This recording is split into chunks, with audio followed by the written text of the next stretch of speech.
Following last year's dramatic House protest where members of the Democratic caucus did a sit-in over the lack of legislative action on gun control and filmed it, quite famously, live streamed from the floor as they did that protest, Republicans are going to mandate large fines for anyone who does any live streaming from the House floor.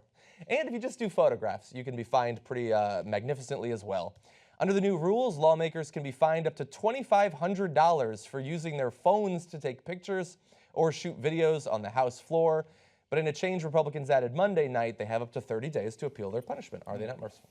That is an expensive selfie, however you slice it. Members have long been banned, to be fair, from taking pictures on the House floor, although that rule is frequently broken during ceremonial events and did not, up until now, have any sort of financial disincentive attached to it. Now, Representative John Lewis, who was one of the most high-profile members of that protest from last summer, says in response to this, "I'm not afraid. I've been fined before. Many of us have been fined before. We cannot and will not be silenced." Okay, he's been worse than fined, of course.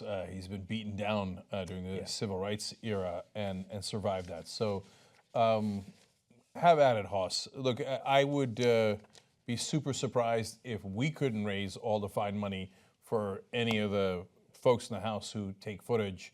But most importantly, so I'm not worried about the fine, okay? We got your back. If you want to film inside the House of Representatives, let's be like Trump.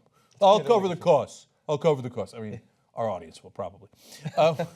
Okay. I'm not doing But more importantly, look, guys, this is our house, not their house. It's not Donald Trump's house. It's not Trump Tower. It's not the Republican Party's house. It's our House of Representatives. They're supposed to represent us. That's the whole point. It's in the name. So what do you mean we can't tape what happens in our House of Representatives? While they're representing us, we can't tape what they're doing? Of course we can. That's the most outrageous thing I've ever heard. So, and if there was a rule in the past that you can't take pictures, well, that rule is silly and should have never been sustained in the first place. And all of this is unconstitutional. Yeah. Of course we're allowed to know what our representatives are doing. This is not a dictatorship. It's supposed to be a democracy, and they're supposed to be representing us. Hell yes, I want to know what they're doing. It should be filmed from all angles at all times. 360 filming. Send YouTube in there. And look, when you combine this with what we reported on yesterday, that was their attempt to destroy the Independent Congressional Ethics Investigation Committee, it's like, I think that the House Republicans have been very much inspired by Donald Trump. It's like they want to make sure you know how corrupt they're going to be. They try to get rid of the Ethics Committee, and then they try to literally decrease transparency. On day one, they could have done it at some other point, but they wanted to make sure you knew what their attitude was going in. Yeah, you know, all that talk, and it's mainly, to be fair, the presidential candidates about on day one I'm going to do this, I'm going to create jobs, I'm going to do this. Yeah. In reality, it turns out, no, on day one we're going to shred the ethics rules and we're going to make sure you can't see it. Yeah. Okay. Now, look, to be fair to Trump, he did come out against the ethics rules. It was Trump against it. He said it's an unfair committee, and he said don't have it be your first priority. That's a strong condemnation of them trying to destroy that committee. But it does make a difference because those guys do pay attention to Trump. They all have to kiss his ring. So just being fair here, luckily those ethics things didn't pass, and I think it was mainly the enormous outrage. The phone calls. Yeah, that did them in. But on this one, they approved it along party lines.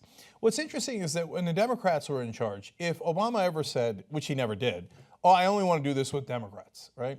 Now, sometimes he was forced to do it after months, years of pleading with the Republicans, please, somebody sign on to Obamacare. Any of you, anyone, right? I promise I won't use my supermajority. I promise I won't use it, just sign on. Yeah. And the Republicans are like, no, we're never going to sign on. And every day in the press you'd hear about, the Democrats, this doesn't count. They did it on party lines. It's not bipartisan. This was the roughshod over the process. They're terrible. I can't believe it. Why won't the Democrats be bipartisan? Well, Republicans, they don't even bother. And the media never even notes it. Yeah. They just, fleeting sentence, half a sentence. By the way, it was long party lines. It was all Republicans, no Democrats. But there's no outrage. There's no, hey, a second sentence where they go, That doesn't seem bipartisan. Hey, well, how come the Republicans don't drink tea with the Democrats? How come they don't play golf with them? How come they don't do this with them? Yeah. No, once the Republicans are in charge, they're like, Democrats, bipartisan. We don't need you, you losers. No, we're done with you. We're going to pass everything with just our votes, and the idiot press is going to go along. They're not even going to note it. They're not going to note it. We, on the other hand, are going to break down multiple different rules changes just on this show after doing so yesterday as well. This is just the first. We have several for you on today's show. With this particular one, with shutting down cameras, you don't do all this. Can't use your cell phones on the floor. This is after, of course, what the Republicans shut down the House cameras that were already filming what was going on with the protests, the anti-gun violence protests, where those Democrats sat in and said, we're going to sit here until we do something about gun control, or at least something with background checks to keep murdering children. They were specifically focused on that. Yeah. Paul Ryan shut down that camera, or shut down that feed. And it's like, okay, so is that gonna be now unlawful for the leader to shut down the camera so we can't see what's happening? No, probably not. I don't think so. Yeah, and finally, on this topic, remember one of the things that you would have caught with those cell phones back in the day was John Boehner, who used to be Speaker of the House, before he was Speaker of the House, once got in a little bit of trouble, no any ethics violations or anything like that, because everybody's so used to it. It was just a little embarrassing because they caught him literally giving out checks from the tobacco lobby on the floor of the House as they were about to vote on tobacco legislation.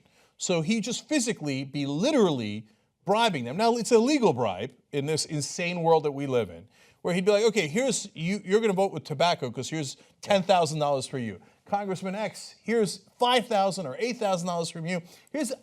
He's not the lobbyist. He was a Republican House member, but he works for the lobbyists. That's who John Boehner is. That's who the Republican Party is. They work for the lobbyists. So that's why they don't want you to see what's happening inside the House, because if you saw it, you'd be outraged. You're at the end of this clip, but you're not at the end of the Young Turks. If you become a member, you get the whole show, plus a whole nother show we shoot afterwards every single day called a postgame. And that is wilder. It's much more personal. You're going to want to check it out. tytnetwork.com/join.